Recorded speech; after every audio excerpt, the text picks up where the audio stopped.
Celui qui vit dans l'iniquité, il n'est pas connu de Christ. Ça, c'est clair. D'accord. Et c'est pourquoi vous avez dit que pour sortir donc de cette iniquité, il faut la pratique de la justice, n'est-ce pas? Il faut la pratique de la justice. Comment? Alors, la pratique de la justice, oui, c'est tout un message qu'il faut donner aux gens sur la pratique de la justice.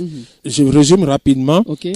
D'abord, Dieu va vous convaincre de pécher. Le Saint-Esprit va vous convaincre de pécher. Vous allez comprendre que vous ne pouvez pas devenir juste par vous-même. Il vous faut alors la grâce de Dieu.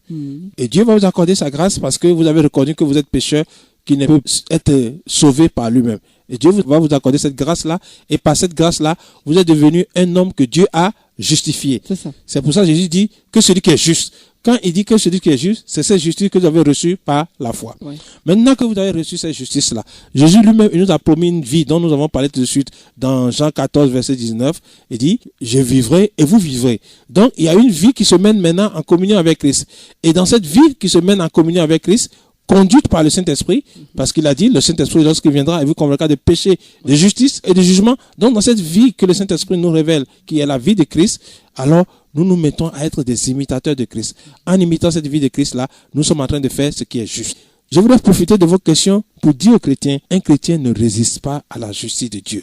Quand un chrétien attend le message de la justice, quel que soit ce qui est dans sa tête, il se met à genoux devant le Seigneur et dit, Seigneur, tu as raison. Lorsque Jésus devait se faire baptiser par Jean-Baptiste, Jean-Baptiste a résisté.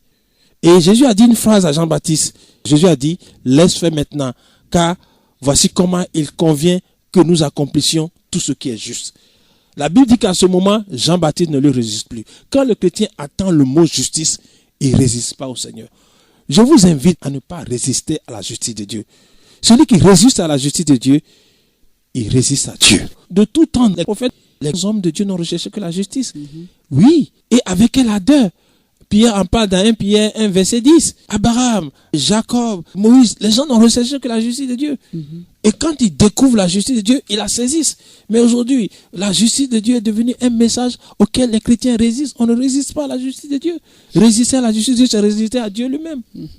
Oui. Donc quand on dit aux chrétiens, il faut laisser l'iniquité et pratiquer la justice, il reçoit automatiquement ce message. Il se met à rechercher constamment cette justice. Et Jésus dit que celui qui est juste pratique encore la justice. Oui. La justice est au cœur du message de Christ. Et je vais vous dire encore une chose importante.